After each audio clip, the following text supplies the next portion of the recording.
Antigramática en este lindo día, último día de este festival de poesía que estamos celebrando aquí en la universidad. Comenzaremos con Carmela Tomé, que nos va a hablar sobre la nueva gramática académica. Carmela Tomé se licenció en Filología Hispánica por la Universidad de Salamanca en el año 2007 y desde el 2008 forma parte del Departamento de Lengua Española de dicha universidad. Recientemente acaba de presentar el trabajo de grado titulado Aspectos metodológicos de los estudios de disponibilidad léxica, los centros de interés, bajo la dirección del profesor José Antonio Bortal Hernández, y ha colaborado en la revisión del Manual de la Nueva Gramática de la Lengua Española, compendiada esencialmente por el profesor español Julio Borrego y la profesora argentina Ángela de Tulio. También ha trabajado como profesor de español para extranjeros en cursos internacionales de la Universidad de Salamanca y en los próximos meses le han concedido una estancia en la Universidad de Swansea, Gales, Reino Unido. Muchas gracias. Antes de comenzar, me gustaría dar las gracias a los organizadores de este festival porque me hayan permitido participar. Y también quiero pedirles sinceramente disculpas porque entre tanto poeta y tanta poesía yo he venido a hablarles de gramática. En concreto de la nueva gramática de la lengua española, que como muchos sabrán se presentó oficialmente el pasado 10 de diciembre de 2009. Tienen un esquema con los puntos más importantes de mi intervención, pero para no aburrirles demasiado ya les adelanto que me voy a centrar fundamentalmente en el 2, en las características fundamentales de esta obra académica. Bien, como pueden ver en el 1.1, la última gramática de la Academia apareció en el año 1931, pero en realidad esta obra reproducía una edición anterior, la de 1920, que a su vez se limitaba simplemente a añadir a la de 1917 un capítulo sobre la formación y composición de nuevas palabras.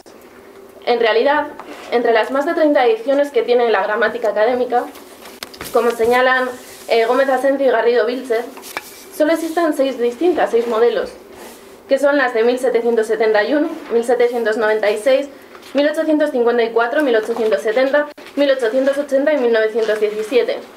Por lo tanto, si tomamos esta última fecha, la de 1917, ha pasado casi un siglo desde que la Academia publicara una nueva versión de su gramática.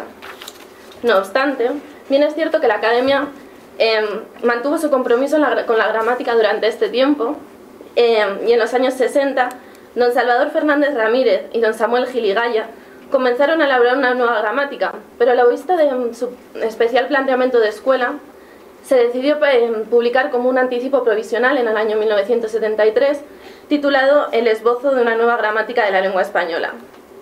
Y 20 años más tarde, en 1981, se produjo un nuevo intento. La Academia encomendó a don Emilio Alarcos la redacción de una nueva redacción de la gramática, pero también el resultado fue similar. Tenía un planteamiento muy particular, entonces la Academia decidió que se publicara como una obra personal de este gran gramático en el año 1994. Pero por fin, ya en el 11º Congreso de las Academias de la Lengua Española, por iniciativa de la Academia Chilena, se aprobó que se tenía que emprender una nueva redacción de la gramática en la que todas las academias estuvieran implicadas. De hecho, pasando al punto 2, una de las características que presenta esta nueva gramática y que más se ha destacado es su carácter colectivo. Y es que por primera vez en la historia de la filología hispánica, las 22 academias de la lengua española han elaborado conjuntamente una nueva gramática del español. Y el resultado de este trabajo en común, a lo largo de 11 años, es una nueva obra colectiva y consensuada en la línea de la última edición del DRAE o del Diccionario Panhispánico de Dudas. En la segunda página tienen ustedes unos cuadros en los que he intentado representar, no muy acertadamente, el proceso que se ha seguido en la elaboración de cada capítulo. Así, las tareas de diseño, proyecto y redacción de todos los capítulos han recaído sobre el académico español Ignacio Bosque. El ponente elaboraba un esbozo de cada capítulo que presentaba a su equipo asesor, que estaba integrado por 7 especialistas españoles y americanos, y estos hacían una serie de observaciones y con ellas se preparaba el correspondiente borrador de cada capítulo. Cada borrador era analizado por la Comisión de Gramática de la Real Academia cuyas sugerencias eran incorporadas, dando lugar a un primer texto básico que se enviaba a todas las academias. Entonces, las academias asociadas estudiaban el texto y remitían sus propuestas. Entonces, el ponente integraba las propuestas que él consideraba oportunas y dejaba en duda las que pensaba que debían ser analizadas por la comisión interacadémica. Se creaba entonces un segundo texto básico, al margen del cual se destacaban las observaciones de las academias que dicha comisión debía examinar, y se mandaba esta versión a todos los miembros de esta comisión. Entonces la comisión interacadémica se reunía, estudiaba y discutía y aprobaba o rechazaba las observaciones no integradas. Así, cuando los capítulos volvían de esta reunión, el ponente incorporaba al texto los acuerdos de la comisión relativos a las academias que la comisión había acordado desestimar, dando como resultado la versión final de cada uno de los capítulos. A continuación, cada capítulo pasaba por dos procesos de revisión. Una revisión de estilo y contenido, en la que se trataban de detectar problemas relacionados con el estilo de la redacción y el contenido de esta, incoherencia, rimas internas, saltos en la argumentación, y a su vez una revisión ortotipográfica, en la que se repasaba la ortografía, la puntuación, el uso de los signos, etc. Y junto a estos dos procesos, todos los capítulos han pasado además por otras dos fases. Un control de la nómina, en el que se supervisaban las claves de autor y obra de todos los ejemplos que aparecen en el texto, y un control por parte de la comisión mixta, encargada de unificar los contenidos de las obras de la Real Academia Española.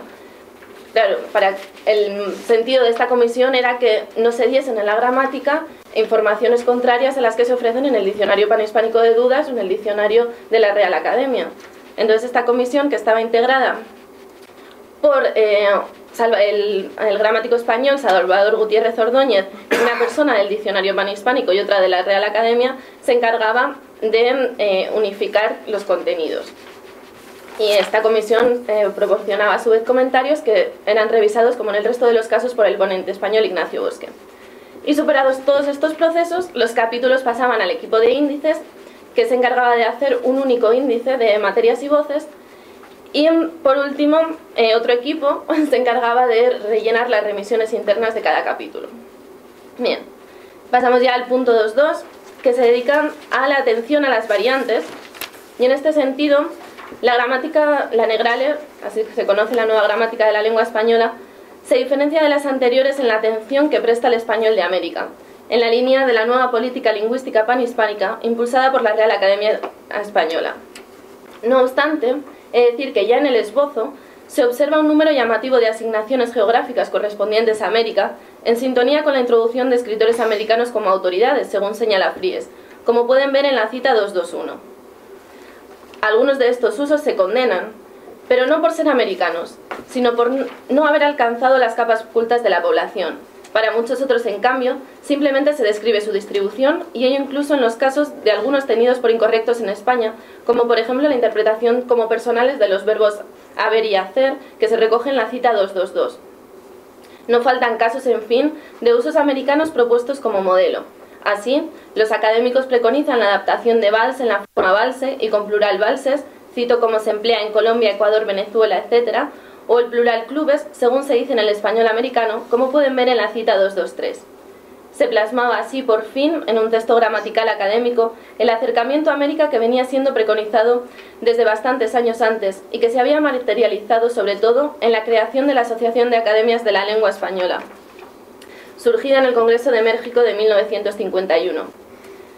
Bien, pese que desde 1870 existía la figura del miembro asociado y ya en 1871 se había creado la primera Academia Española, la colombiana, jamás ninguna gramática de la RAE había tenido en cuenta a los hablantes de América, si se descarta alguna mención esporádica tomada de Bello, como la que tienen en la cita 224.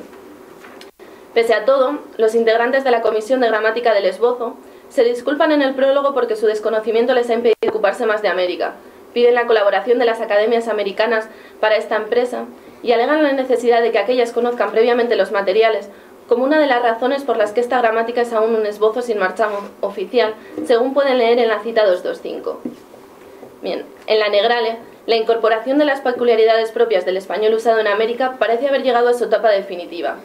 En la nueva gramática se incrementa enormemente la atención prestada a las variantes americanas, se ofrecen explicaciones, a veces muy detalladas, sobre ellas, se da igualdad de presencia en las autoridades a los textos procedentes de América y se consideran como variantes pertenecientes a la lengua culta las que lo son en sus respectivos ámbitos de uso, aunque suenen ajenas a los usos de otras zonas, incluidas las peninsulares norteñas, como tienen en la cita 226. Es más, en la descripción de alguno de los fenómenos, es la modalidad americana la que sirve como modelo, mientras que la castellana se trata como una variante minoritaria. Este es el caso del pronombre personal de segunda persona. Así, en la cita 227 se lee: no se hace distinción entre la variante de confianza y la de respeto en la segunda persona del plural. Ustedes trabajan, salvo en el español europeo, excluidas la mayor parte de Andalucía Occidental y Canarias. Como ven, en este caso, frente a lo que había sido habitual en las otras gramáticas, no se propone el vosotros como la variante normal para todos. Se toma el ustedes, porque realmente es la que se usa en todos los países hispanoamericanos, y se da como variante minoritaria la peninsular norteña, el vosotros. Bien. Porque en realidad lo que se trata es de describir las construcciones gramaticales propias del español general y al mismo tiempo reflejar adecuadamente las principales variedades fónicas, morfológicas y sintácticas de todas las áreas hispanohablantes, así como los matices de significado y las condiciones de uso que caracterizan el gran número de construcciones. Por ejemplo, así podemos saber, consultando la gramática, que en España se dice que algo cuesta un dineral o un ojo de la cara, pero un platal en Argentina, o que Dios se ayuda admite la variante Dios es su ayuda, preferida en el área andina, que reír a mandíbula batiente es reír a mandíbula llena en algunos países caribeños, etc. Las referencias geográficas específicas se introducen muchas veces en función de países o de regiones, pero en la mayor parte de los casos se establecen a partir de zonas o áreas lingüísticas más amplias. Las áreas fundamentales que se han establecido son Chile, Río de la Plata, para abarcar el conjunto de la Argentina, Uruguay y Paraguay, el área andina, que comprende el Perú, Ecuador y Bolivia, Caribe continental, México y Centroamérica, las Antillas, Estados Unidos, Filipinas y España. En un sentido estricto, podría parecer que existe un solapamiento y un traslape entre algunas de estas áreas. No cabe duda, por ejemplo, de que una parte de México y de Centroamérica es área caribeña también. Pero en general hay que decir que las áreas establecidas han dado resultados muy satisfactorios. Por otro lado, la Negralia, además de ser sensible a la variación geográfica, atiende también a la variación social, especialmente a los registros y niveles de lengua, y no olvida los usos antiguos que tan útiles son para entender los actuales. Tienen dos ejemplos de la atención a la variación social en el 228 y en el 229 se refleja la variedad diacrónica. Por otra parte, la Negralia se ha definido como una gramática normativa y descriptiva, pues por un lado, proporciona respuesta a posibles dudas sobre cuestiones normativas, aconseja unos usos y desaconseja a otros, y por otro, analiza de forma pormenorizada las pautas que muestran cómo se articula el idioma desde el punto de vista fonético, fonológico, morfológico y sintáctico, atendiendo tanto a lo común a todas las variedades como a las diversas variantes. En realidad, la Negralia asume la configuración concreta que debe adaptar lo que hoy se entiende por gramática normativa. Esta exige que el gramático no solo se proponga describir un modelo de lengua, sino que además mencione, en la medida que le sea posible, la existencia de variantes concurrentes. Entre estas variantes concurrentes que se examinan, pueden ser todas igualmente legítimas. Creo que tienen un ejemplo, sí, en la cita 231. Pueden ser todas igualmente legítimas o bien pueden jerarquizarse. Y entre las jerarquizadas, estas pueden ser o bien asignadas, que son las que se atribuyen a otro ámbito más restringido que el general. Tienen un ejemplo en la cita 232, o pueden ser bien valoradas en la cita 233, o bien asignadas o valoradas, es decir, atribuidas a un ámbito de uso restringido y al mismo tiempo explícitamente preferidas. Tienen un ejemplo en el 234. Bien, pues frente a esta clase de gramática, la gramática descriptiva prototípica analizaría lo común a todas las variedades e incluiría las variantes existentes, asignándolas pero sin valorarlas. Y dado que la Negrale no solo asigna, sino que también valora, está más cerca de lo que hoy se conoce como una gramática normativa. Pero al mismo tiempo, se aleja del normativismo de las ediciones anteriores, pues la tradición gramatical de la Academia no ha sido normativa en el sentido en que ahora esto se entiende, sino que lo ha sido en el sentido de seleccionar determinados usos y describirlos sin aludir a las variantes. Lo normativo radica en la selección de un patrón, y la preocupación fundamental del autor es la manera en que se describe desde el punto de vista teórico y didáctico. La alusión a las variantes existe, como se ve en los ejemplos, pero es secundaria. En realidad, y pese a lo que se diga en los prólogos o en las declaraciones de intenciones, esto es lo que hoy llamaríamos una gramática descriptiva. La diferencia se halla en dos cuestiones. Cuando la gramática menciona variantes, lo hace más para valorar que para escribir. Las descripciones neutras son pocas y tienen sobre todo carácter diafásico. Y en segundo lugar, la Academia es consciente de que habla desde una posición de autoridad. Hay, no obstante, indicios para suponer que al menos desde el último tercio del siglo XIX se levantaron voces en la Academia a favor de una línea más condenatoria. El normativismo a la moderna se acentúa de forma brusca en la edición de 1880 a través de un capítulo especial denominado de los vicios de dicción. Es una especie de catálogo de errores en la línea del Appendix Probi o de los libros de estilo de la actualidad. Se trata de un documento un tanto peculiar, ya que no aparece integrado en la gramática, no se mencionan los prólogos ni se conecta de forma alguna, ni implícita ni explícitamente, con el resto del texto. Contiene observaciones absolutamente heterogéneas, algunas de ellas no pertinentes en una gramática, y presenta un tono agrio y radical en la variación de los usos proscritos. Un tono que está muy alejado del que se había empleado en las ediciones anteriores de la gramática e incluso del propio texto en que aparece. La cita del 235 pertenece a este curioso capítulo y dice: el barbarismo proviene siempre de la ignorancia, de cortedad de instrucción o entendimiento, o de estéril y ridícula vanidad. Los que hablan y escriben mal empiedran la conversación y el discurso con palabras, construcciones y formas viciosas. Este apartado parece una concesión a un nuevo concepto de gramática normativa en que la condena de usos atestiguados adquiere mayor importancia. Fíjense en la cita que les ya está diciendo que los que hablan mal son bárbaros, ignorantes. Y tal modalidad normativa contaba con un terreno abonado en sectores del público que pedían de la Academia y siguen pidiendo hoy esta forma de proceder.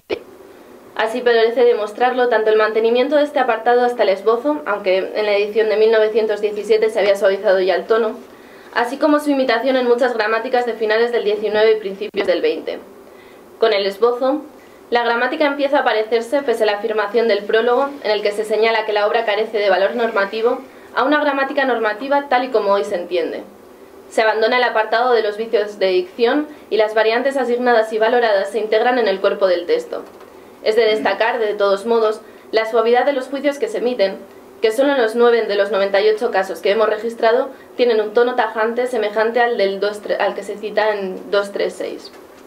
Bien, la Negrale continúa en esta línea de normativismo suave, pero registra de una forma mucho más minuciosa las variantes concurrentes existentes, asignándolas a un determinado ámbito, y las que valora lo hace en un tono neutro, sin ningún matiz despreciativo.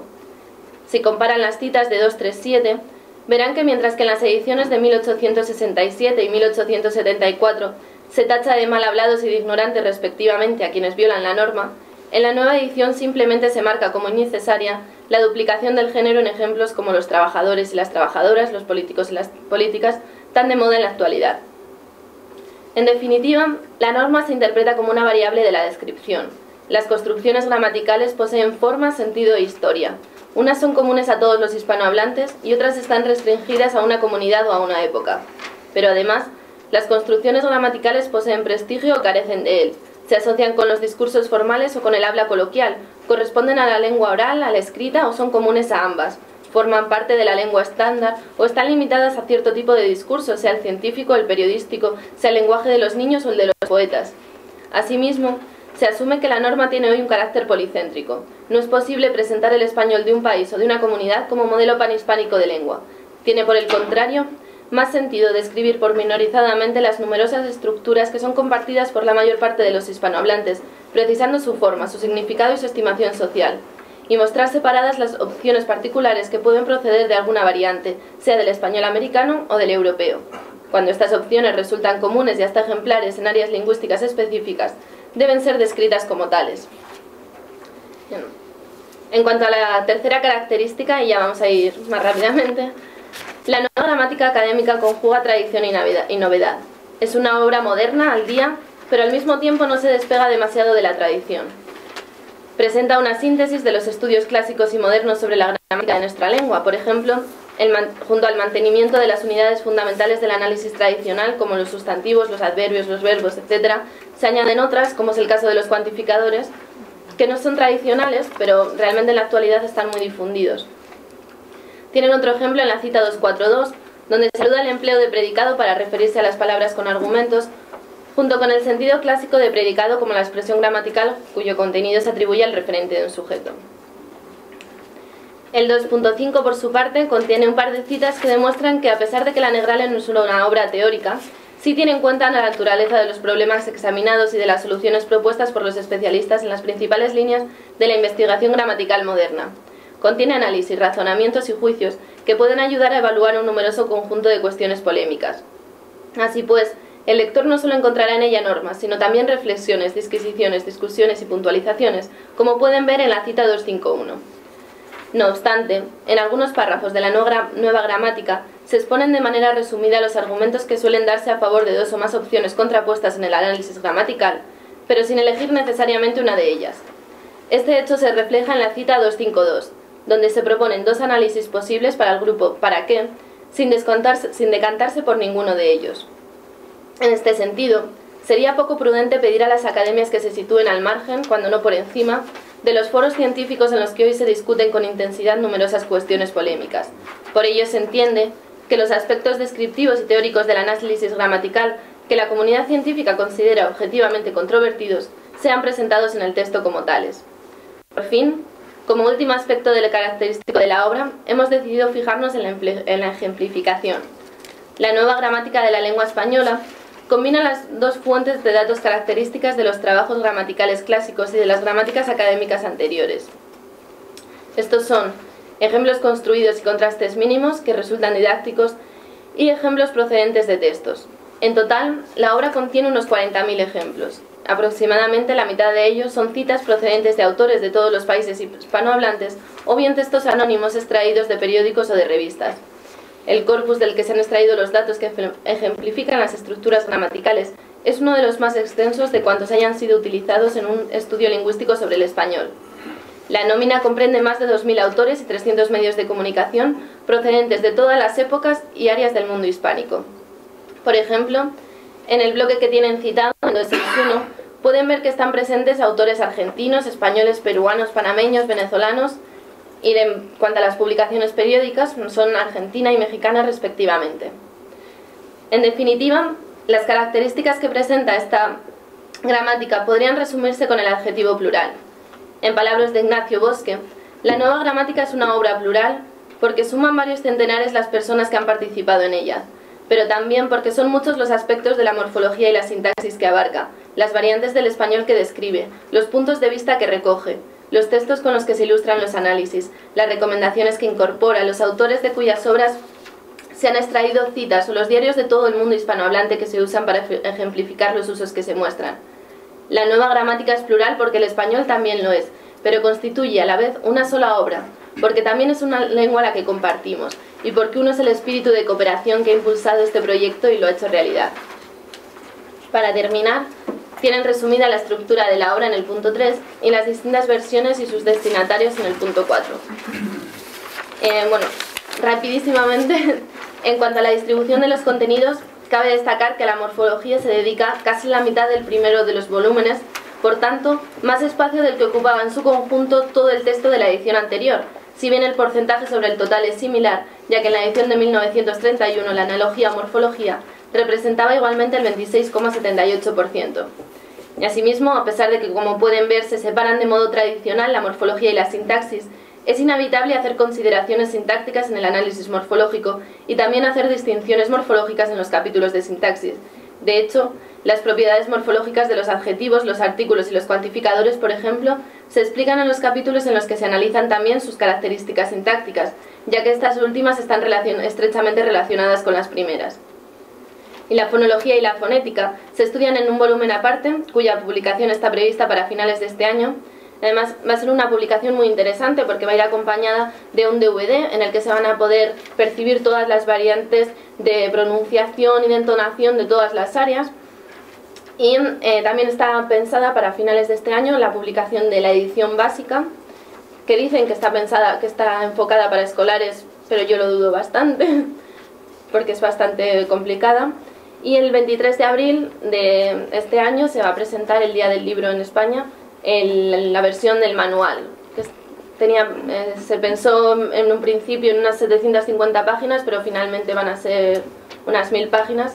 Compendia esencialmente la gramática grande y los máximos responsables han sido Julio Borrego Nieto y Ángela Di Tulio. Y nada más, muchísimas gracias por su atención.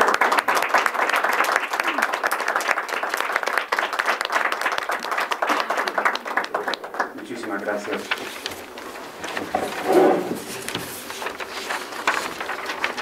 Seguimos con... No sé, como las tres son de temas distintos. Tal vez sería mejor la conversación inmediata. Bueno. No sé qué piensa el resto. Como son temas muy diferentes, al final nos vamos a dispersar. ¿Cierto? Sí. No sé. ¿Está aprobada la moción? No sé yo. Ya. Bueno, esto tal vez sea muy tangencial, superficial, etc. Pero quiero felicitarte porque has dado una lección de gramática práctica en el sentido de cómo hablar el idioma claro a gran velocidad. Y eso es muy valioso en la práctica de la comunicación. Algunas cosas que tenía, ya las avisaste. El manual está hecho más o menos de una forma en que se pensó el diccionario abreviado cuando salía, que ahora se reemplazó por el diccionario esencial, de manera que cubra las necesidades de consulta de aquellos que necesitan tocar un tema sin conocer la gramática absolutamente a fondo, que es el caso de los profesores que enseñan en los colegios. En teoría, la gramática grande, la nueva gramática, estaba destinada para profesores universitarios y la investigación en general. Y el manual estaba pensado para un público mucho más amplio, profesores de instituto, alumnos, y en la realidad yo creo que la gramática grande va a ser para muy pocos. El manual... Además pesa 5 kilos, no se puede sí, son 6.000, casi 7.000 páginas. El manual es comprensible para gente que tenga una idea de lo que es la gramática. Yo creo que un alumno de instituto no va a poder entender lo que allí se explica. Y la gramática básica va a ser un resumen del manual. Así que no lo sé. En teoría el manual está pensado para esa finalidad, pero en la práctica, no sé, está escrito en un tono muy didáctico, pero se presuponen conocimientos previos. Que haya leído la de 1973, por ejemplo. Por lo menos. Yo la tengo. Sí, yo creo que ahí cumple su función la academia entregándole ese material al profesor, que sea útil para el profesor que va a enseñar, porque ya este es el intermediario frente al alumno más elemental. Sí, yo también quería felicitarte porque fuiste muy clara y pudiste resumir los principales puntos de realmente de una obra tan complicada como esta. En segundo lugar, me pone orgullosa como argentina y amiga de Ángela Di Tulio, que fue colega mía en la Universidad de Comahue, en Argentina, que haya ocurrido esto. Y la pregunta que te hago es si ha sido pensada la publicación digital como para también, ¿no? Como que ya la Real Academia Española lo tiene. Sí, está pensada que salga en CD-ROM también, pero más adelante. Será bastante más fácil de consultar. Bueno, quisiera decir que no creo que tiene que pedir excusa a los poetas por dar una clase de gramática, porque, bueno, por lo menos en mi visión, los poetas tienen una relación con la tradición no solamente en la literatura de sus maestros, sino que también por la tradición de la gramática. Claro que hay poetas que, por ejemplo, cuando hay una reforma ortográfica, ya no tienen interés en actualizarse. Yo sé porque trabajo con manuscritos, entonces muchas veces A veces se da cuenta que es la editorial que después pone para publicar con la ortografía actualizada. Es su derecho de pensar así, pero creo que muchos poetas se interesan muchísimo por actualizarse en gramática, y veo a don Floridor todo el tiempo también ahí hablando de ese tema, y Carlos. Bueno, otra cuestión que me gustaría poner es la unificación del portugués también, que a partir de enero de este año, de 2009, el portugués de todos los países del mundo crearon lo que se llamamos de unificación, ¿no? De cooperación. Bueno, eso cambió 5% de la ortografía del portugués. Tiene su ventaja política, porque antes, cuando se publicaba un documento en Portugal y fuera a Brasil, tenía que traducir a la ortografía de Brasil. Lo mismo para los otros países, y si Brasil enviaba algo oficial a Portugal, tenía que hacer una traducción y pagar un traductor y todo lo demás. Pero en la práctica lo que pasó es que las palabras en Portugal fueron más, como fue 3% más o menos en Portugal y 2% en Brasil, lo que se cambió, y más o menos, digamos. O sea, son más palabras en el portugués de Portugal que tuvieron que cambiar que de Brasil. Y los portugueses, por lo que veo por internet, lo que recibo, es que no han cambiado su ortografía en el día a día. Y los brasileños no, a partir del 1 de enero, todos los periódicos, todas las editoriales ya usan, las escuelas tienen 2 años para hacer la adaptación, pero la verdad es que por internet todas las revistas que recibimos, todo ya está con el portugués actual. Y en Portugal existe todavía una resistencia muy grande, aunque no se puede cambiar más porque eso ya es una ley en todos los países. Pero los portugueses están con resistencia a adaptar eso y aceptar la nueva ortografía en su día a día. Bueno, quisiera poner eso y dejar para Carlos al final un material que es lo que trabajamos hoy. Mientras no recibimos las gramáticas y diccionarios actualizados, tenemos eso como una forma de orientarnos como profesores, y como hay enseñanza de portugués a partir de agosto, voy a dejar un ejemplar de eso para ustedes. Y felicitarla porque fue muy clara. ¿Sí? ¿Alguna otra pregunta, observación, comentario? Muchas gracias.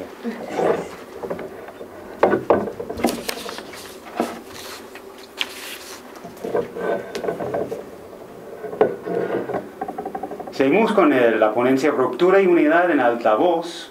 Altasol. Altasol, en altavoz que estoy dando yo. No soy poeta, eso sí, lo siento. Menos mal. Jill Blackstone hizo la maestría en Letras Hispanas en la Universidad de Villanova en 2006. Actualmente es estudiante de doctorado en la Universidad de Boston. Estudió en Buenos Aires en el verano pasado en el programa Writing in the Americas de esta última universidad. Sus áreas de investigación son la literatura colonial, el boom de la novela latinoamericana, el microrelato o microcuento latinoamericano y la teoría literaria.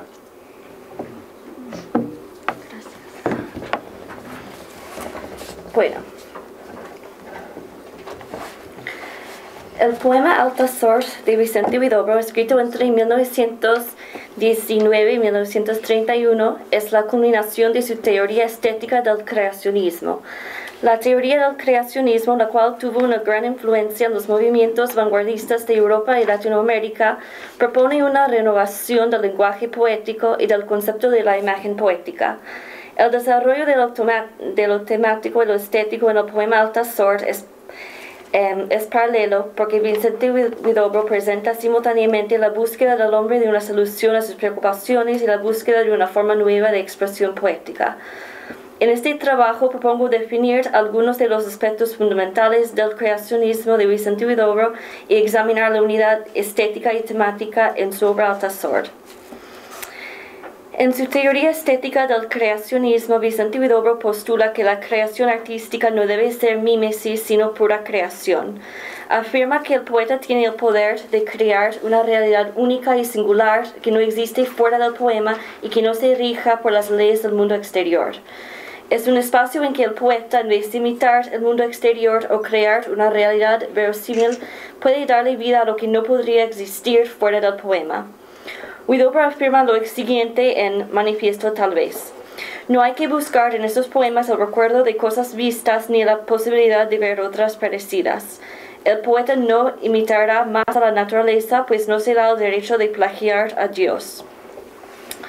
Uno de los elementos fundamentales de la teoría creacionista es la renovación del lenguaje poético y del concepto de la imagen poética. Huidobro afirma que antes del desarrollo del creacionismo el lenguaje se usaba para nombrar las cosas del mundo y que no podía separarse de ciertas asociaciones inherentes. Para desarrollar un nuevo lenguaje poético que rompa con las asociaciones tradicionales hay que crear una nueva concepción de la palabra misma, reduciéndola a su componente más básico para encontrar recursos nuevos dentro de ella. En la poesía de 1921, Huidobro presenta la palabra en un estado primordial, puro y descontaminado de toda asociación. Y cito, la poesía es el vocablo virgen de todo prejuicio, el verbo creador y creado y creador, la palabra recién nacida. Su vocabulario es infinito porque ella no cree en la certeza de todas sus posibles combinaciones. Y su rol es convertir las probabilidades en certeza. Su valor está marcado por la distancia que va de lo que vemos a lo que imaginamos. Fin de cita. Vicente Huidobro afirma en la poesía que el lenguaje poético puede adquirir nuevas asociaciones extrañas, arbitrarias, inhabituales y hasta mágicas. Y cito, aparte de la significación gramatical del lenguaje hay otra, una significación mágica, que es la única que nos interesa. Uno es el lenguaje objetivo que sirve para nombrar las cosas del mundo sin sacarlas fuera de su calidad de inventario. El otro rompe esa norma convencional y en él las palabras pierden su representación estricta para adquirir otra más profunda y como rodeada de una aura luminosa que debe elevar al lector del plano habitual y envolverlo en una atmósfera encantada. La búsqueda de Althusser del misterio de la muerte y de lo infinito en el nivel temático se transforma en la búsqueda y creación de una nueva expresión poética en el nivel estético. Althusser coge su paracaídas y se lanza al espacio sideral, descubriendo nuevas regiones durante su caída. Althusser se encuentra con el Creador, que no es el Creador bíblico, sino un simple hueco, cito, un simple hueco en el vacío. Fin de cita. En su descripción de la creación del mundo, el poeta se enfoca en la creación de los órganos vocales, la lengua, la boca y los labios. La recreación del Génesis en el prefacio prefigura el desarrollo de una nueva expresión poética por reducir el lenguaje a sus elementos más básicos, el habla, las palabras y el sonido. El creador enfatiza la importancia del sonido en otros aspectos de la creación. Por ejemplo, dice, y cito, hice un gran ruido y este ruido formó el océano y las olas del océano. Después tejí un largo bramante de rayos luminosos para coser los días uno a uno. Fin de cita. El poeta descubre su potencia creadora cuando se ve creando estrellas con el sudor de su frente. Y cito, soy Althusser, el gran poeta, de cada gota del sudor de mi frente hice nacer astros, que os dejo la tarea de bautizar como a botellas de vino. Lo veo todo, tengo mi cerebro forjado en lenguas de profeta. Fin de cita. Sin embargo, a través de su nueva omnisciencia, el poeta descubre que su destino es la muerte y se puede hacer una conexión entre la caída de Althusser y la caída de la Biblia. Sin embargo, todavía hay esperanza porque la tristeza de Althusser solo durará hasta que descubra una solución, la cual está descrita por el poeta como, y cito, la llegada de una boca hinchada de besos para la vendimia del destierro. Fin de cita. Una vez que Althusser se haya realizado como hombre, poeta y creador, solo será necesario convertir su paracaídas en un, y cito, para su vida es maravilloso como el relámpago que quisiera cegar al Creador. Fin de cita. El paracaídas proporcionará a Althusser una manera de escapar, y es con este pensamiento que Huidobro termina el prefacio. Y cito, y el paracaídas aguarda amarrado a la puerta como el caballo de la fuga interminable. Fin de cita. Por causa de la pérdida de serenidad en el prefacio, Althusser se encuentra en un estado de angustia en el canto número 1. Y cito, se rompió el diamante de tus sueños en un mar de estupor. Estás perdido, Altazor, solo en medio del universo. Fin de cita. En la elaboración de Altazor como creador y criatura, se nos presenta la razón de la angustia y la soledad que los dos están experimentando. Altazor nació en la época en que murió el cristianismo, es decir, al comenzar la Primera Guerra Mundial. El poeta vio la Primera Guerra Mundial como el deseo de Cristo de morir acompañado de millones de almas. Altazor habla acerca del sufrimiento del hombre y dice que la vida del hombre se ha convertido en una búsqueda interminable, un trayecto del dolor al dolor, del enigma al enigma.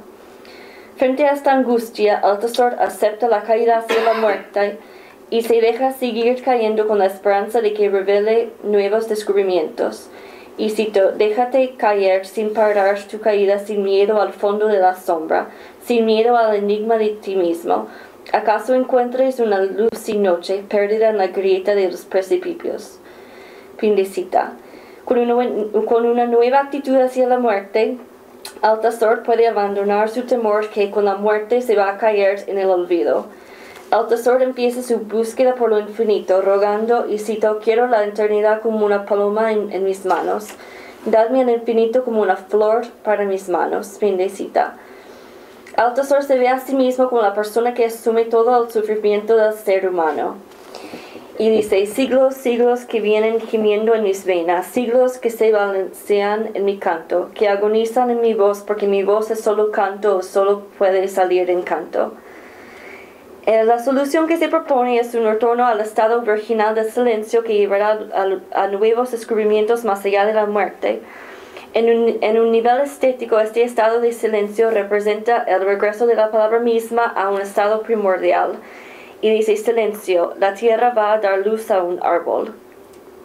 Empezando con la palabra, la esencia de la poesía, el poeta puede desarrollar una nueva forma de creación poética que lleve a posibilidades ilimitadas.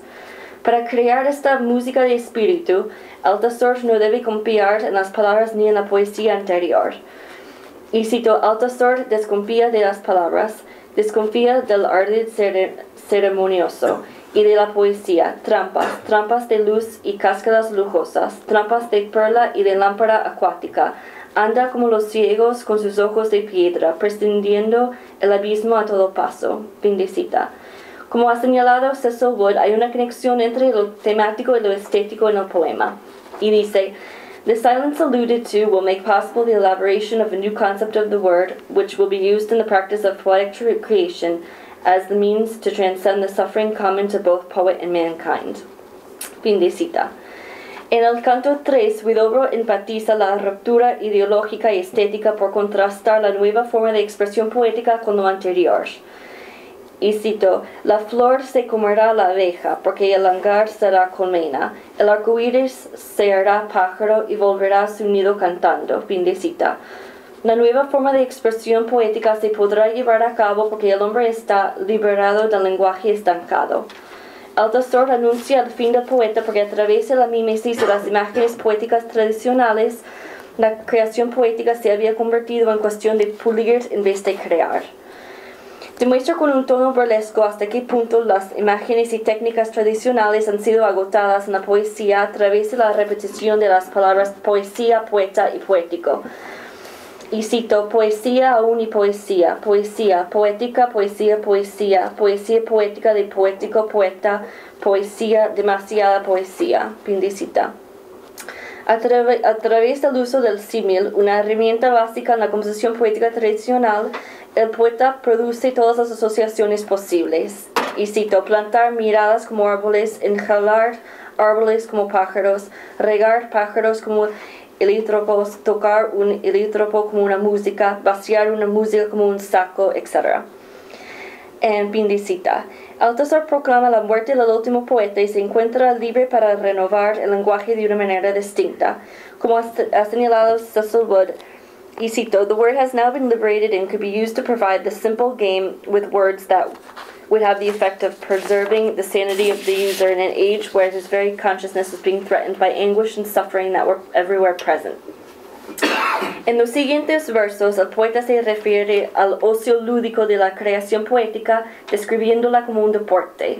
Y dice, y puesto que debemos vivir y no nos suicidamos, mientras vivamos juguemos, el simple sport de los vocablos, de la pura palabra y nada más.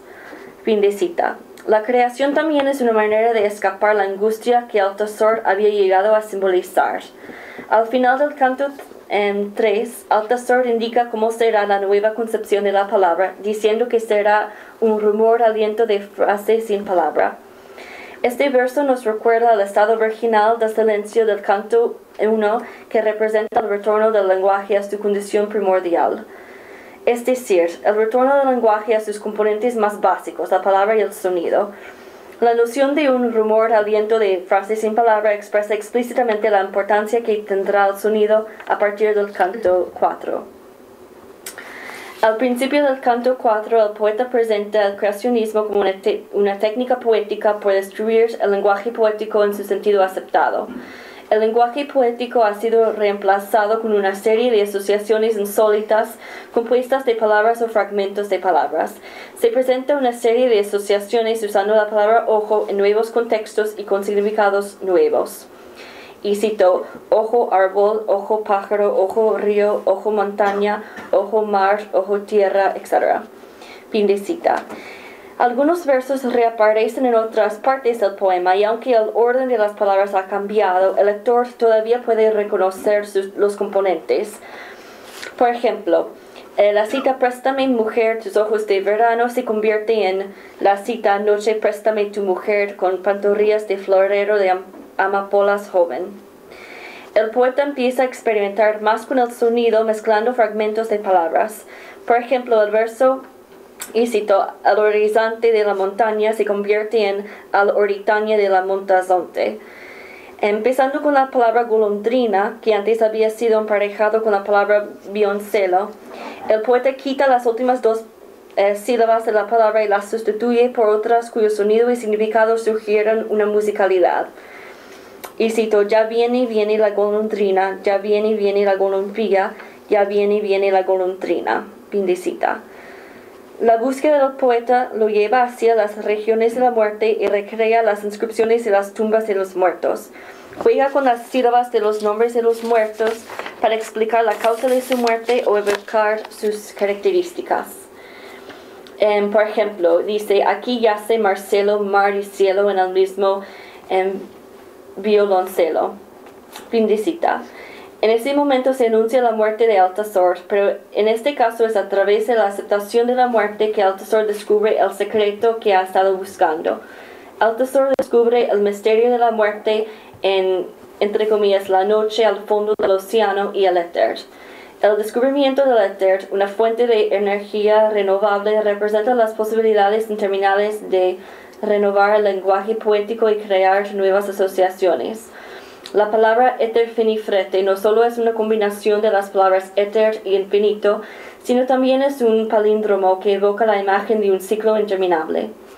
El desarrollo temático y estético es paralelo en el poema, ya que Althusser descubre el misterio de la muerte y el éter, y este último simboliza la nueva concepción de la palabra.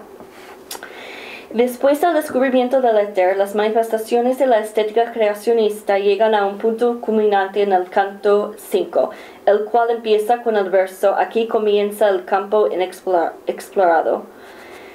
Es importante señalar las asociaciones nuevas creadas a través de la palabra molino de viento, puesto que las imágenes creadas se relacionan con los temas principales del poema.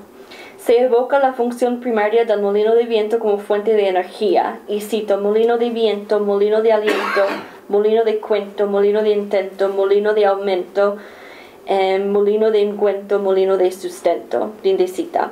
El tema de la religión que aparece en el prefacio y en el primer canto se mantiene en esta cadena de nuevas asociaciones. Y cito, molino de endiosamiento, molino en sacramento, molino con sufrimiento, molino con padecimiento, molino para convento. Fin de cita. Como ha señalado Cecil Wood, se puede plantear que el molino de viento es el instrumento a través del cual se genera el éter, puesto que la palabra misma se transforma en una fuente interminable de nuevas asociaciones poéticas. Y cito: así eres molino de viento, molino de asiento del viento, que teje las noches y las montañas, que hila las nieblas y otra tumba, molina de aspavientos y del viento en aspas. El paisaje se llena de tus locuras. Fin de cita. En el canto número 5, el poeta enfatiza la importancia del sonido y de las nuevas significaciones de las palabras, y el verso "la mandolina en la lejanía de la montaña" se convierte en "la farandolina en la lejanía de la montaña". Fin de cita. No solo se mezclan fragmentos de palabras, sino que también se desplaza la acentuación para crear un ritmo parecido a la música que se oye en la distancia. Y cito: la mandolina con su musiqui, con su música. Fin de cita. Uno de los aspectos más interesantes del nuevo poder del poeta se puede encontrar en la parte del canto 5, cuando el poeta crea nuevas asociaciones usando sustantivos que han sido transformados en verbos, y el mismo poeta empieza a transformarse en luciérnaga, árbol, cielo, rosal, volcán, rosa y pájaro. Con cada transformación nueva, el poeta guarda algunas cualidades de su última transformación hasta que se convierte en el mar. Unifica todas las cualidades con una nueva forma de expresión que describe el movimiento y el sonido del mar y la intensidad de la tormenta que viene. En conclusión, el poema Altazor ejemplifica las características del creacionismo en lo temático y en lo estético, puesto que se integra en el nivel temático la búsqueda de un lenguaje poético renovado. Asimismo, la unificación de la evolución temática y estética en Altazor se manifiesta en el descubrimiento simultáneo de Altazor tanto del misterio de la muerte como del éter, la fuente de energía renovable que llevará a nuevas asociaciones y significados de la palabra. Huidobro muestra explícitamente los procesos a través de los cuales se desarrolla su teoría creacionista y por consiguiente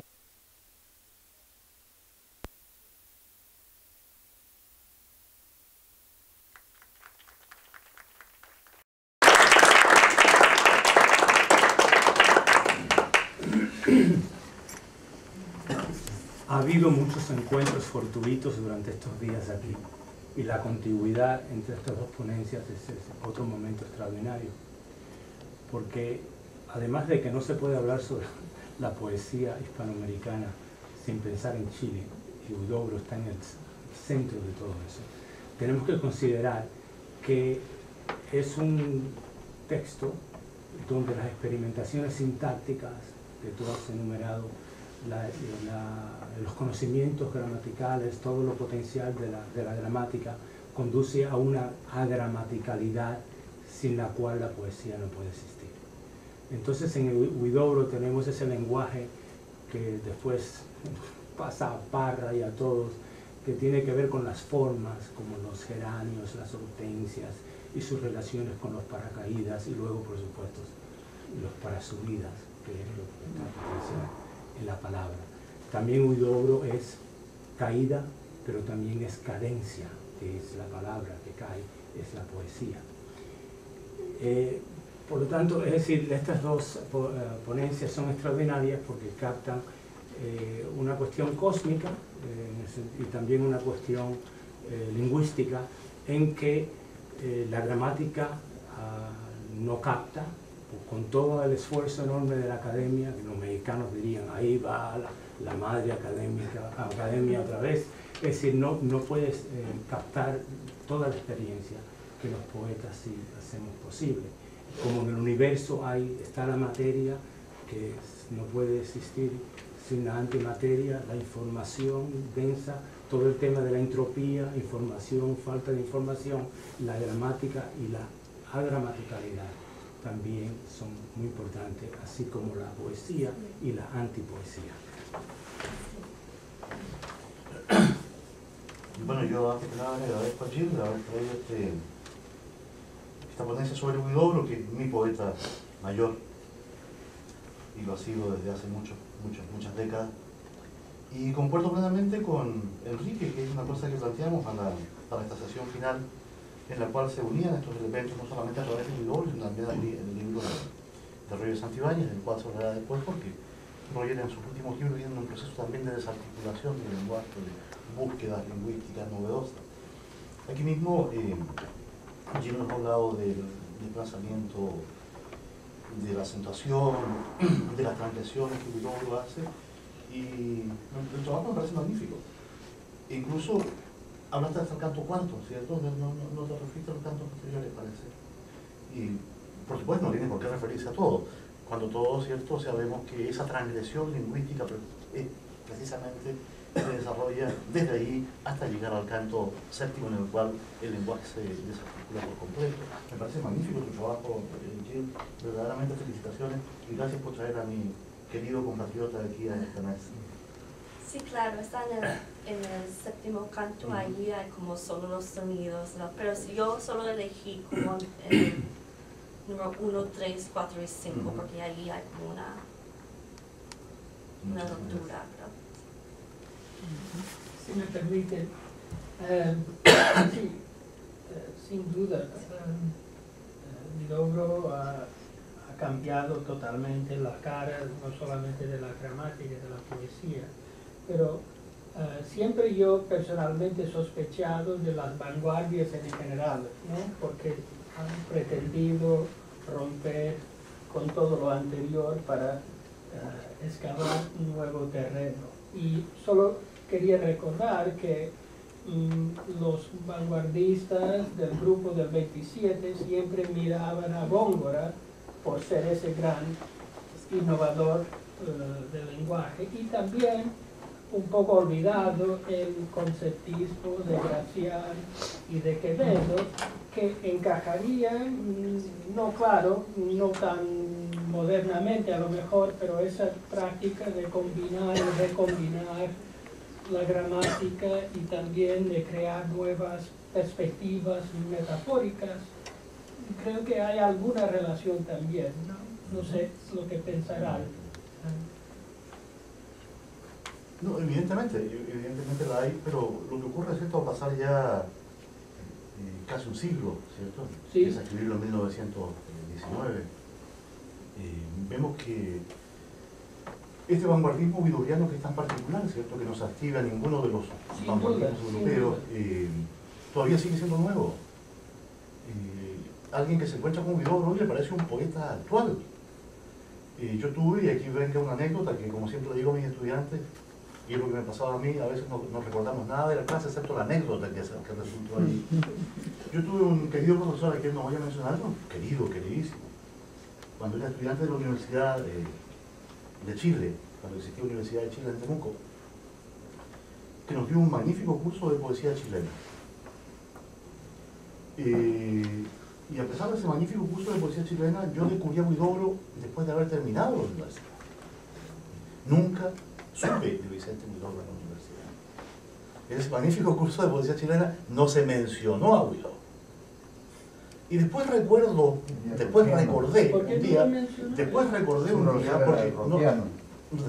un día, pasado mucho tiempo, y dije, pero ¿cómo en mi curso de poesía? Y recuerdo que una estudiante, incluso recuerdo quién fue la estudiante, Rusi Fuentes, que sabía más que yo, y más que todos seguramente, le dice al profesor, ¿y por qué no incluyó a Vicente Huidobro en este curso? Y dijo, porque ningún poeta escribe bien si no pasa hambre. Entonces, simplemente el pobre Huidobro se quedó afuera, porque el tipo no podía escribir bien porque no pasaba hambre. Bueno, saliendo de esa anécdota, a mí me pareció, como digo, tremendamente significativa, porque había estudiado todo lo que nos enseñaron y mucho más de lo que nos pasaron en la universidad. Sin embargo, ya con 22 años, 23 años, de repente me encuentro con un libro de Huidobro y me parece que estoy frente a algo que nunca antes había visto. Entonces, y eso creo que es exactamente lo que le pasa a un lector de hoy. Llega a Huidobro y se encuentra con un mundo absolutamente distinto. Y valgan este tipo de comparaciones anecdóticas. Se ha hablado tanto de poesía que no es bueno dejar de hablar de poesía, ¿cierto? Y de gramática. Tantos años aquí Floridor y también yo con talleres literarios. Yo nunca permití en el taller literario, miren qué malo, yo quiero mucho a Neruda. en el taller literario nunca permití a mis estudiantes leer ni a Neruda ni a Becker. Porque mi primer estudiante, que es un gran poeta, Sergio Mancilla, un gran crítico, cuando llegó al taller se nerudió inmediatamente y costó años desnerudizar. Porque tanto Neruda como Gustavo Adolfo Becker tienen un ritmo maravillosamente pegajoso. Y si nos aprendemos 2 o 3 poemas de uno y de otro, nos pasamos el resto de la vida escribiendo exactamente igual que ellos. Entonces, en el caso de mi compañero Neruda, que es un grandísimo poeta, a mí me parece que como lo cubre todo, para un poeta nuevo es como un poncho, que lo cubre y no le permite ver más allá de esa oscuridad, ¿cierto? Mientras que Huidobro lo llena de aire, le permite elevarse, volar, buscar nuevas formas. No eso hace más grande a uno ni a otro, sin embargo me parece que al momento de empezar a escribir, empezar uno a darse la tarea, a encontrarse con que la poesía es lo de uno, verdaderamente hay poetas que son tan fuertemente influyentes que le impiden encontrar un camino propio. El caso de Neruda, no es culpa de él, es culpa de su grandeza, ya decía yo que el sol quema. Pero el caso de Huidobro, con todo lo grande que es su poesía, nos permite elevarnos por sobre aquello y encontrar un camino que es el que cada uno tiene que buscar. Eso. No quiero decir que tienes razón y que no hay camino más arduo de exorcismo de Neruda y de Huidobro como César Vallejo. Y eso es lo que hay que recomendar. Yo protesto por todo tipo de censura, aunque sea con el mejor de la mejor de las excusas. Así que dejo estampado mi protesta de que se censure la lectura de un poeta. Porque es muy común, miren, en un festival como este, muy interesante, no se llamaba festival, se llamaba Encuentro en realidad, en la Universidad de Carabobo, en Valencia, Venezuela. En una ponencia o en una discusión, alguien poco menos que trataba malísimo a Neruda porque él, por eso mismo, porque era tan grande, decía, mire, pero está bien, pero aclaremos, la cordillera de los Andes, que llega a Venezuela, un país, está llena de enormes piedras, pero que alguien va y se pega un cabezazo y se rompa la cabeza, nadie va a echarle la culpa a la piedra. De manera que Neruda tal vez preste el mismo servicio en otra materia. Para el lector, yo lo exploto bastante en mis clases de creatividad literaria en la universidad, proponiendo leer a Neruda una anécdota. Cuando sus padres llegaron al Temuco, qué sé yo, cuando su padre se casó por segunda vez, o la que sea. Confieso que he vivido, y luego la misma anécdota en su libro Memorial de Isla Negra, la misma. Entonces, ¿cómo se transporta? Da otro servicio, presta otro servicio, otra utilidad pública. Mostrarle, y también puede ser al creador nuevo, cómo tu vida es algo importante y puede trasvasijarte lo que te pasó, siempre que tengas el trabajo y tengas la conciencia de que lo primero que tienes que hacer es olvidarte de la realidad. La realidad importa al poema, le digo yo, la realidad importa un carajo. O sea que habría que hacer un cóctel de Neruda y de... Yo creo que mi amigo Florior, lo siento mucho, pero está equivocado. Porque él está hablando de la perspectiva de un poeta ya mayor, y yo hablo de la perspectiva de un tallerista de 20 años que estaba temeroso frente a lo que sus pupilos iban a hacer. Pero yo seguiría manteniendo lo mismo. Yo no digo no leer a Neruda. Yo lo que digo es evitar esta lectura de Neruda cuando estamos empezando a meternos en la escritura. Después hay que leer todo, por supuesto. Pero a mí me parece que en el momento del comienzo hay lecturas que pueden ser excesivamente marcadoras. Y no es culpa de él, evidentemente, que no es culpa de él, al contrario. Pero no es lo mismo leer a Neruda simplemente para alguien que disfruta de la lectura de Neruda que para quien está buscando precisamente sus influencias, porque las influencias se buscan, ¿cierto? Uno empieza a escribir como aquello que le gusta, nadie diga que viene de... Ambiental de la Universidad del Dr. José Matías Delgado en El Salvador.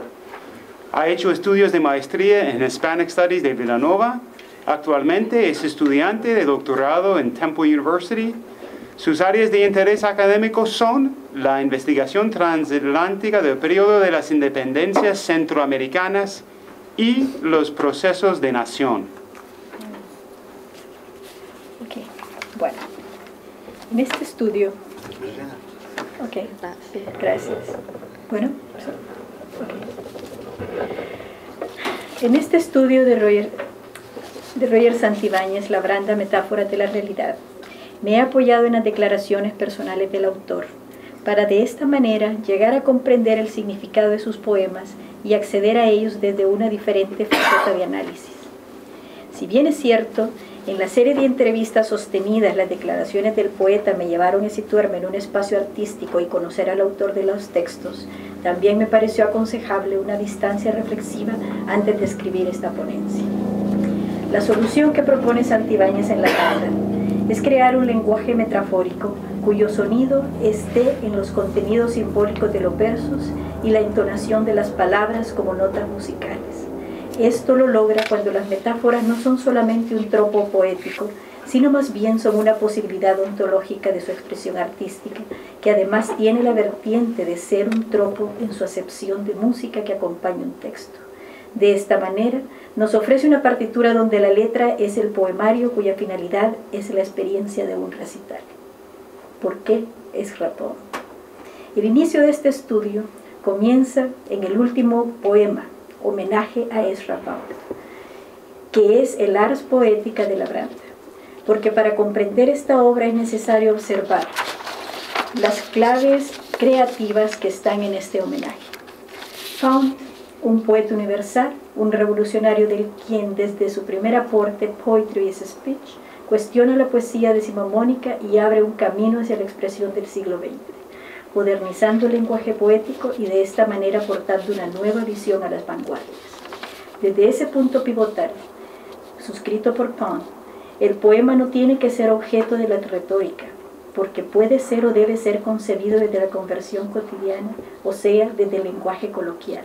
Su influencia se encuentra en la poesía latinoamericana, contando entre los primeros precursores con el nicaragüense Salomón de la Selva. También tenemos, entre otros, a Nicanor Parra, con los poemas y antipoemas, Ernesto Cardenal, principal representante del movimiento nicaragüense, del conversacionalismo, exteriorismo, pitonianismo, coloquialismo, estas y otras tendencias que influenciadas. Santibáñez aduce que estos son algunos de los poetas que le heredaron un estilo cuando comienza a escribir poesía en los años 70. Sin embargo, la necesidad de encontrar la esencia de lo cotidiano le llevó a una búsqueda de la fuente, o sea, que llegó a Pound a través del estudio de los cantos, quien en el arte de la poesía señala, cito, «Déjate influir por cuantos grandes artistas sea posible, pero ten la decencia de reconocer plenamente la deuda, o si no, trata de ocultarla. Llena la cabeza con las mejores cadencias que pueda descubrir, preferiblemente en un idioma extranjero, para que el significado de las palabras tenga menos posibilidades de distraer su atención del movimiento del verso». Cierro cita. Es en el movimiento del verso donde reside la musicalidad que se internaliza en los poemas. Esa música que tiene una tonalidad especial que va más allá del simple significado de las palabras cuando éstas toman una secuencia fónica del lenguaje poético y se relacionan en el espacio del pentagrama creativo. Esta sinfonía que lo sitúa entre dos mundos o más de dos mundos vivenciales, cuando cada sílaba sigue el sonido de un lenguaje cuyo significado principal no está en la semántica de las palabras, sino en la magia del sonido. De esta manera, el referente solamente significa cuando desde el lenguaje encuentra una nota poética. Entonces la poesía se vuelve música desde cada uno de los fonemas. Como Pound escribió, se necesitaron 2 siglos de Provenza y 1 de Toscana para desarrollar los instrumentos que utilizó Dante en su obra maestra. Cierro cita.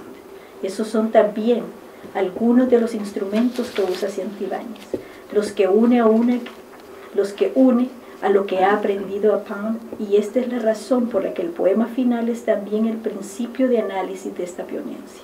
¿Por qué lo locamontis, ars poética, se cierra y se abre el círculo que vive y se recrea en sí mismo dentro de un universo llamado la Brahma? Charts to be called locamontis, which is said sites on the mountain, ponds, en los cantos. Locamontis es una montaña poema, donde están conviviendo 6 diferentes vertientes. Versos provenzales medievales y la mitología griega son 2 de los elementos que también inspiraron a Pound, los que Santibáñez une a los peronismos, recuerdos y su visión del mundo. Tomaré unos versos para revelar algunos de los íntimos secretos de este poema, que abre con un epígrafe de cantares medievales provenzales al amor cortés. Cito: entre el blando pasto bajo el garrobos corre el Piura, pleno de acholadas ninfas. Al fin fueron violados los ritos de Dionisio, y por la lengua mochada de Filomena, sus hermanas se volvieron chilalos en el monte. Soleil plovila forro, cada 7 años natura se presenta cual lluvia dorada por Danae. Cierro, sí. Los últimos 2 versos, que en un lenguaje no poético podrían ser: el sol cae con la lluvia cada 7 años en el norte del Perú y se presenta como un Zeus transformado en lluvia dorada para fertilizar a Danae. Abro. Terrazas de Ecbatana, estrellas perfectas, rutilantes, curiosa, imparables canto. De Piura, como detenida estéril axial, memoria de mi niñez en Churrilandia, eternos estados de desolación todas. Cierro. Ecbatana es una ciudad de la antigüedad y Cunisa es un personaje de la Divina Comedia a la que Dante puso en el terzo cielo, quien también está representada en los cantos. Piura es la ciudad materna de Santibáñez, la que marca el ritmo de la música que se encuentra en los peruanismos, los recuerdos de su niñez que se detienen en la estela axial que es el eje que gobierna. Churrilandia es el nombre de un kindergarten para niños, o como se dice en peruano, para churres. El último verso de esta estrofa, eternos estados de desolación todas, resume una parte de su universo, el que incluye momentos de una profunda nostalgia, una angustia personal y estados de desolación que le impulsan a escribir. Poesía de la subjetividad que se localiza en intersección de más de un lenguaje, desde donde crea un camino de palabras cruzadas que presentan claves musicales y que exponen las interrelaciones de un diálogo personal. Una intersubjetividad que atraviesa con versos el espacio para romper el silencio y construir metáforas de una realidad. Siguiendo el recorrido en el resentido inverso, tenemos Once Again. La primavera que vuelve, vuelve y se irá, anuncia un verso de Vallejo.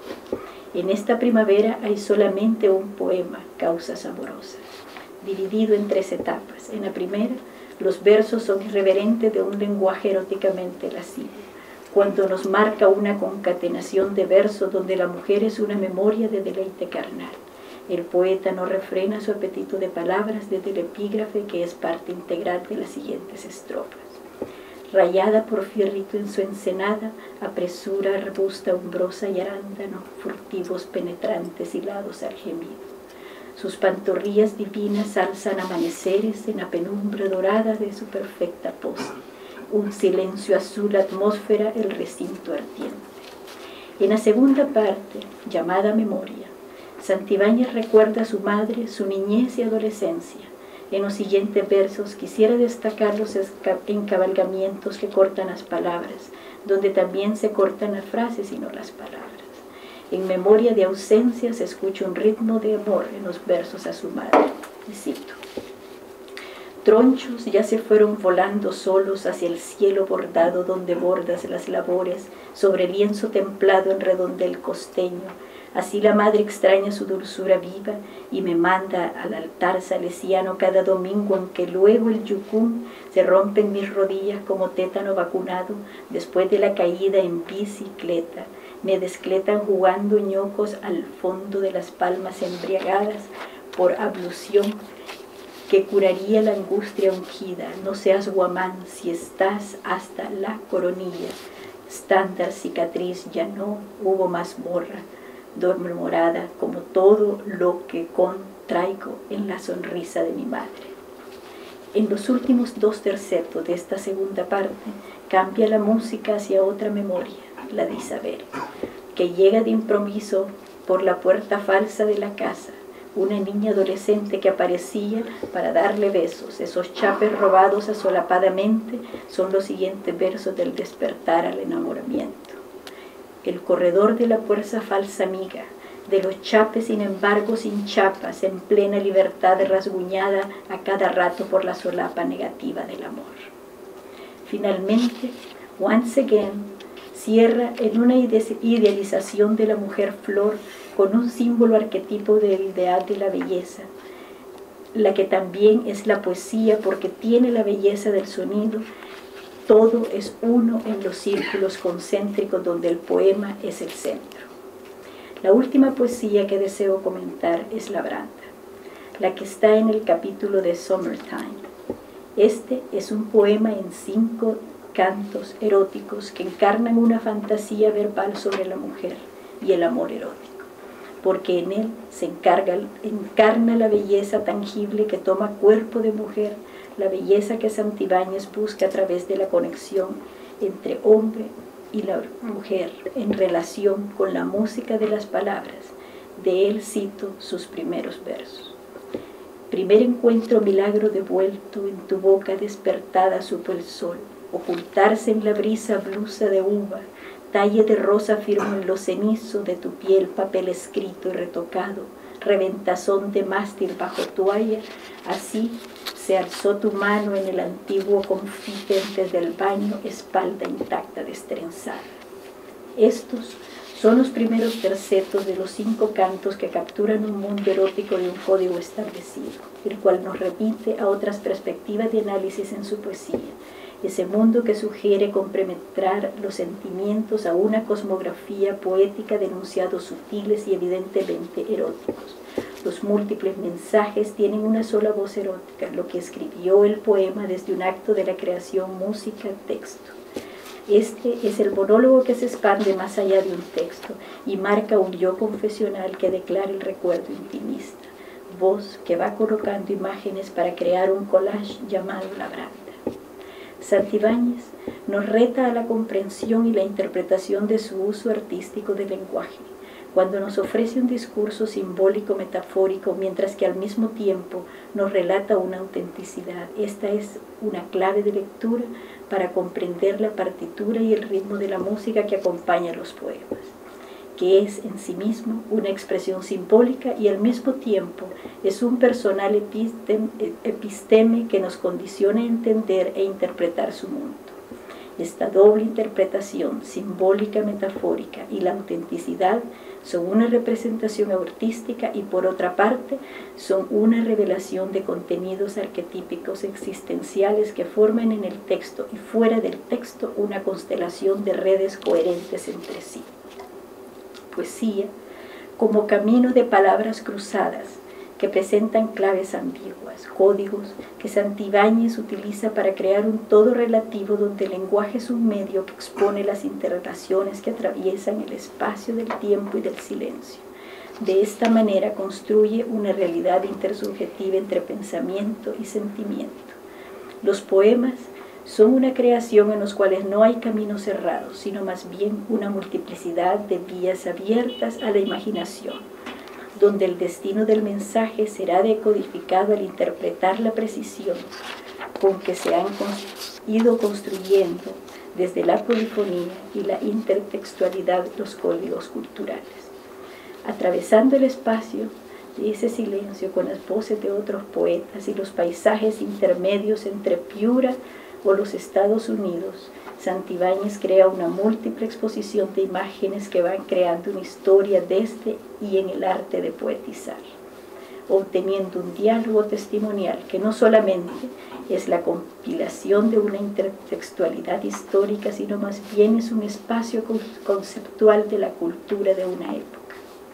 Esta dimensión literaria testimonial que es creada por Santibáñez desde un dialogar, argumentar y discutir consigo mismo y con un sinfín de voces y experiencias como espectador y como partícipe, toma la polifonía de la música para usarla como un recurso tácito que trasciende hechos y temporalidades.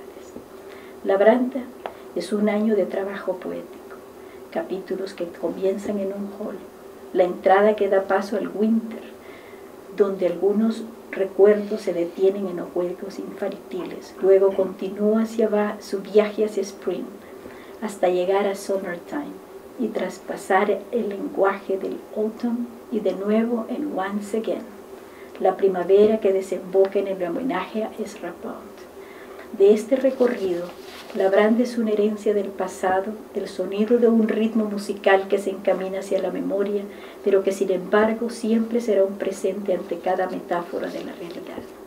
La primera lectura de Labranda se convirtió para mí en un ejercicio de interpretación vacío, porque las metáforas están más allá de una comprensión de escritura. Cerrando a la interpretación ligera, las claves se descubren al encontrar que la inspiración poética está enclavada a la tierra, la brisa y el mar, los muros de Piura que se unen indeleblemente a los gamontes del poema. En Labranda, la palabra se desnuda del barroquismo porque no está presente en cada espacio, no hay temor al vacío, prescinde de los enlaces monótonos cuando se rompe la oración en versos y estrofas que significan por la unión de las ideas. Finalmente, agradezco a Roger Santibáñez el haberme concedido muchas horas para comprender su poesía. Al hablar con él, me abrió no solamente un universo hacia el interior de su yo poético, el de las experiencias que se convierten en los hechos interiores que producen el poema, sino que también fue un entrar hacia otras vías de la interpretación literaria, de una ideología donde el género de la poesía continúa siendo una lectura viva sobre cualquier medio en la que esté escrita. Gracias.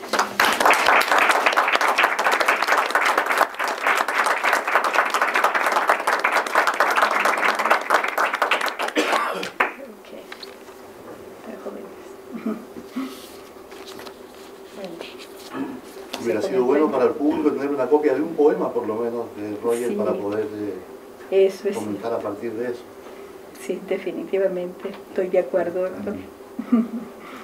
Pero, si quiere, podemos leer algunos poemas. Tengo acá el libro. O alguna otra. Aunque creo que esa musicalidad no la logro yo como la puede lograr Roger. Él sabe leer su poesía definitivamente. ¿Es decir, que es una poesía escrita por el poeta para ser leída por él mismo solamente? No, doctor. No, es de eso, no es eso, pero yo la leo, pero cuando la escucho de él, siento esa cadencia de musicalidad que no le doy yo esa misma entonación, definitivamente. O sea, cada quien le da su propia música. Pero me gusta la música que él, la musicalidad que le da en esa entonación, porque el mensaje que él da al leerlo es completo, ¿ya? Porque es su creación. Bueno, al final del ensayo tú decías de que hay un despojamiento, un apartamiento del barroco. A mí la serie y las asociaciones allí que hay a veces bastante inconexas me parecen tremendamente barrocas. Yo lo siento que sí se aparta en el sentido de que, ¿cómo explicarle? Al leer algunos de los versos a la primera vez no se halla un enlace, sino que hay vacíos entre uno y otro. A eso me refiero.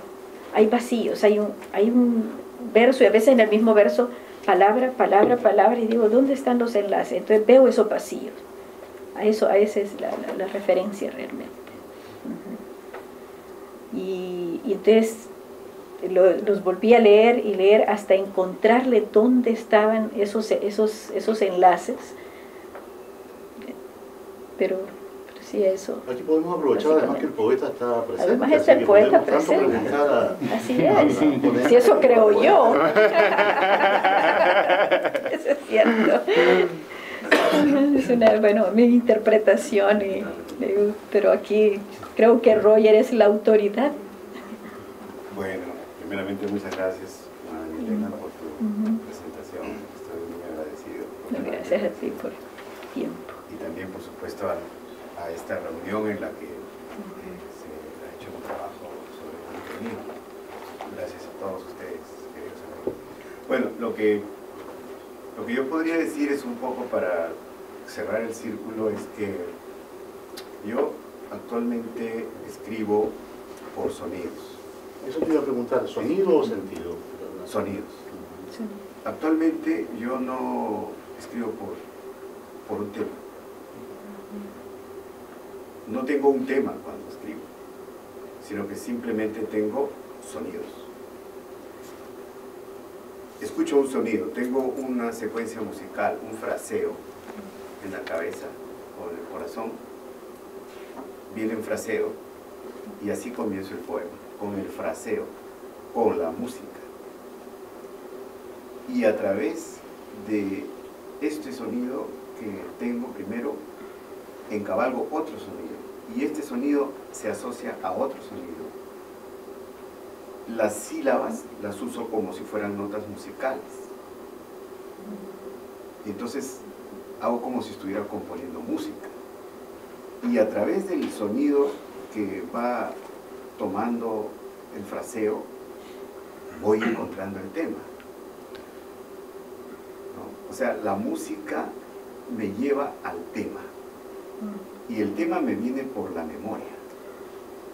Generalmente son memorias que tengo, o puede ser la visión de algo, o una experiencia concreta, reciente, o una observación de cualquier aspecto de la realidad, pero que surge después de haber encontrado el sonido, después de haber compuesto la música. Ahí voy encontrando la semántica. Y es una semántica que también es asociativa. O sea, por eso es que hay como una polifonía y una polisemia, porque no hay una semántica definida. Es como una libre asociación de ideas hechas dentro del tubo del sonido, de la secuencia fónica. Esa es la forma que ahora. ¿Una forma de surrealismo en alguna medida? Podría ser, ¿no?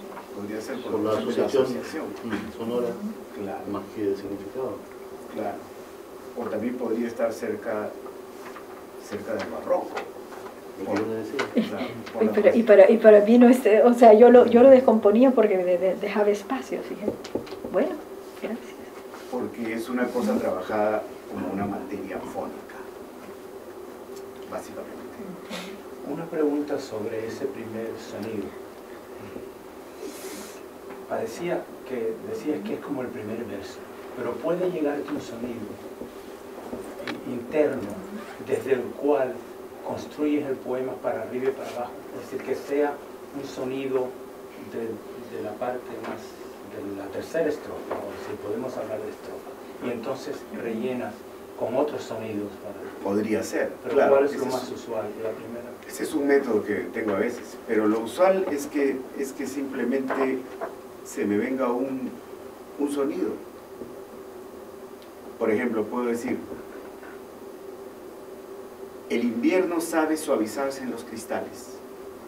Es una frase que se me ha venido como una secuencia fónica. El invierno sabe suavizarse en los cristales. Aquí estoy con las eses. El invierno sabe suavizarse en los cristales. Ahora sueño soledades matinales, acordes a la prestancia del vacío. Vagando vihuelas, basta la luz cual cenit inmolados oferentes. Es una palabra que jala a otra, pero en realidad es un sonido que va jalando a otro.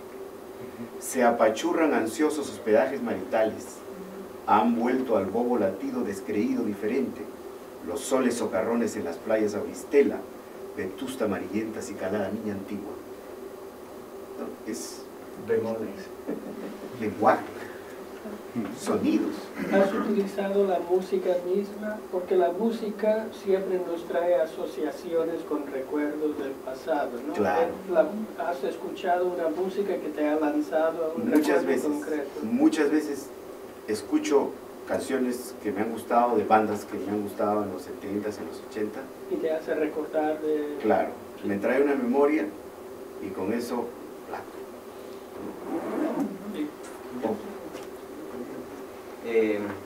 A propósito de la gramática, además, tu poesía tiene mucho peruanismo. Sí. Y ahora tú buscas un lector competente musicalmente, ¿no? Que siga tu ritmo, tus fraseos. Pero ¿qué pasa cuando ocurre que necesitas un lector competente que llegue a esa afectividad que tú transmites, pero que se transmite a través del sentido? Porque, María Elena mencionó una palabra que quizá tú y yo en esta sala solamente comprenderemos, que es chape. Claro. Chape, que es una palabra poéticamente linda, ¿no? Porque hay una rudeza, es un beso. Es un beso, ¿no? Un chape es un peruanismo que provoca el beso. Sí. ¿Y qué pasa con ese lector? Sí, pues en realidad eso es lo que pensaba ayer en la mesa de traducción, por ejemplo. ¿Qué pasa cuando, si alguien quisiera traducir, por ejemplo, una palabra como chape, ¿no? Que es un peronismo? O sea, lo que pasa es que yo trato de captar algunos localismos en mi poesía porque quiero como enriquecer el español con estos localismos. Justamente que algún día estarán en el diccionario de la Real Academia. Entonces, trato de enriquecer eso, como de llamar la atención, porque ese es mi reclamo también sudamericano, latinoamericano. Mi raíz étnica, si vamos a hablar en algún término así. Es eso. Es interesante porque hablando ayer con Silvino, y los dos Silvinos, me decían que les encantó tu poesía por la musicalidad y que se sentían muy identificados. Sin embargo, una noche estuve traduciéndoles mucho de esto, claro, pero hay una afectividad que se transmite a través del sonido y que podría decirse muy latinoamericana. Chape, sí, yo creo que... Y lo entiendo por lo mismo, pero al mismo tiempo me cuestiono, intentando precisamente entregar ese reclamo latinoamericano. ¿Cuál es el objetivo de poner las estaciones del año en inglés? Bueno, eso fue simplemente una cosa localista, pero acá, digamos. O sea, fue una cosa muy sencilla, porque yo compuse el libro durante un año, y entonces unos poemas los había escrito durante el invierno, otros durante la primavera. ¿Pero por qué no invierno, primavera, verano, otoño? Sí, tienes razón. Te digo, a mí me chocó. Yo soy lector, no soy autor. Cuando leí eso me chocó porque dije, ¿cuál es la intromisión de esta cosa en el libro en que tú estás haciendo un reclamo latinoamericanista? Sin embargo, pones las estaciones del año en inglés. Claro, sería una concesión a vivir en Estados Unidos, quizá, ¿no? Simplemente. O quizá seguir a Neruda, que decía, poner un título en inglés trae buena suerte. El título de toda su vida. Yo más creo que es cuestión de vivencia. Es imposible divorciarse de las vivencias que uno tiene y por lo tanto estás usando anglicismos en la poesía. No son anglicismos. Pero sí. No solamente están los títulos, hay otras palabras en otros poemas también. O sea, evidentemente en cualquier poeta van a aparecer ese tipo de cosas, incluso hay poesía que sea en dos lenguas. Ayer mismo Joe leyó un poema en el cual hay versos en inglés y versos en español, pero que me pareció un poquito forzado, te lo digo, me pareció un poquito forzado. Es simplemente las estaciones del año aparecen en inglés, cuando todo el resto es en español, español estándar y español local. Tengo una pregunta para incluir a Carmela en la discusión, quizá un poco ingenua o tonta. La primera gramática castellana sale mucho antes de 1700 y sí. ¿Se ha manejado esa para cualquier cosa? ¿Se refiere a la primera gramática del español o de la academia? No, del español, del castellano. Es de 1492 de Nebrija. Exactamente. Sí, ha servido como modelo para sucesivas gramáticas o ni se ha tocado eso. En su momento fue muy importante y de hecho hasta que aparece la academia los gramáticos del siglo XV, siglo XVI lo único que hacían era copiar a Nebrija. Cogían a Nebrija, lo ponían y ya otra gramática nueva y no cambiaban mucho. Interesante. Vamos a tener que hacer una nueva gramática. Y una gramática más sesuda, porque ahora lo que hacía es borrego y bosque. Oh. Imagínate, tiene que ser una matemática más pesada. ¿Cómo hacer una gramática, cierto? Bibliografía, borrego y bosque.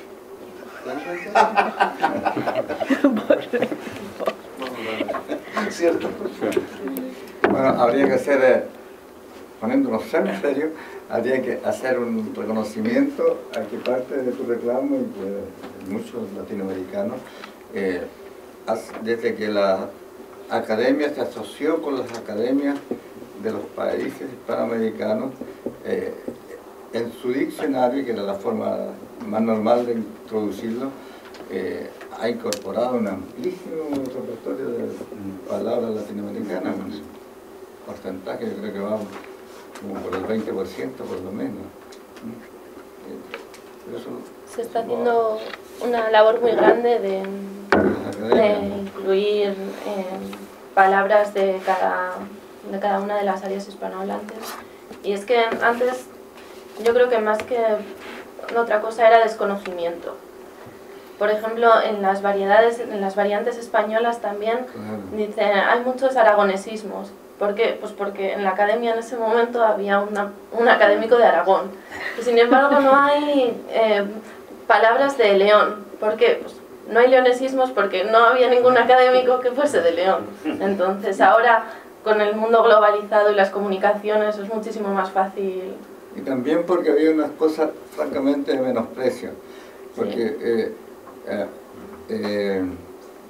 quizás remediado a partir de la del 73, que me interesa mucho, porque en este tiempo hacía clase en el liceo, entonces se han mejorado cosas que si volviera a salir en la gramática, de 5 kilos yo se la tiro por la cabeza a cualquier académico que me encuentre. No al profesor Samaniego, que es un gran caballero. Pero mire, por ejemplo, decía este disparate. En el tema del ceseo, cuando se confundía la C con la C, S y con la Z, decía que algunos pueblos, entre los que estaban los chilenos, no podían hacer la diferencia por un defecto del paladar, no jodan.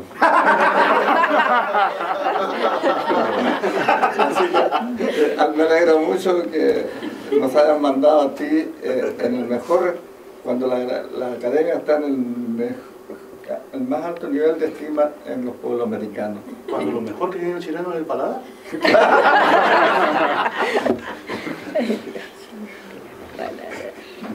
Pero no decían que surgió precisamente por un defecto de paladar de un rey que se empezó.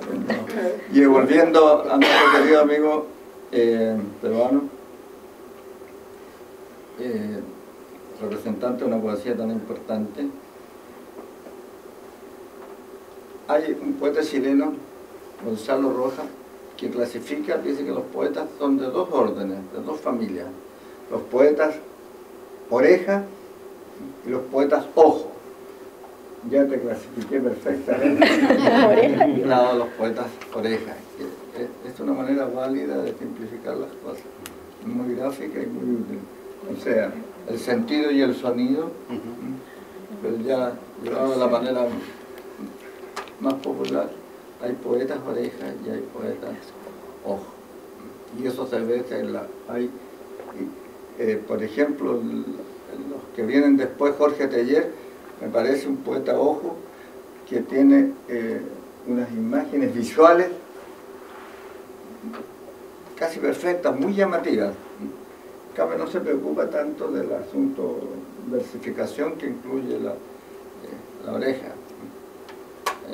Él dice, por ejemplo, como el agua del torrente domesticada en la copa. Así como usted ha escrito, dicho, no sé si se podría cantar, seguramente no, pero se ve.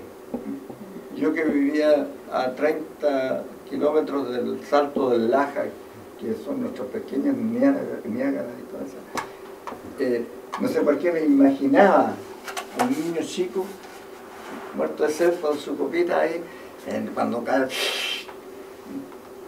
y tú lo tomas y queda mansita. Este es un poeta, este es un tipo de poesía tan válida como la otra. El ideal sería hacer una mezcla, pero hay casos en que desde la conciencia del poeta se inserta en uno de los dos sistemas y es ilustrativo y es educativo que el poeta sepa lo que está haciendo y que le guste lo que está haciendo y que lo exprese como tú lo hiciste. Yo coincido plenamente con Florидor, pero un pro a Roger. Es verdad lo que ha dicho Roger, lo que ha dicho Floridor, lo que ha dicho María Elena, pero el mismo Roger lo explicó muy bien. Él empieza de un sonido, sin embargo, cuando nos habló de un sonido, el comienzo era un verso magníficamente visual, además sonoro y visual. Y aunque de pronto eso se vaya resquebrajando en palabras, a medida que el poema avanza también se va formando la imagen total. Es decir, es verdad que el sonido es un elemento esencial, pero a medida que el lector va avanzando en este pedregullo, en estas rocas, en este golpetear permanente de sonido, también, cierto, se va formando esa imagen. De otra manera el poema tampoco tendría sentido si fuera solamente un ratatán. Así que no, a mí me parece un punto alto del trabajo de Roger. Todo se va... Sí, por eso es que digo todo 100%, pero yo no leo tan bien. La partida la indicó muy bien. La misma Gabriela Mistral dice que a veces un poema le sale, nace del sonido, de un caño que hay al borde del camino por donde ella va. Y yo me explicaba porque los caños no suenan así solos. Entonces, me imagino que ella con alguna cosa lo toca y le da un sonido claro, es la partida, el punto de partida, después tienen que juntarse. Bueno. Muchas gracias.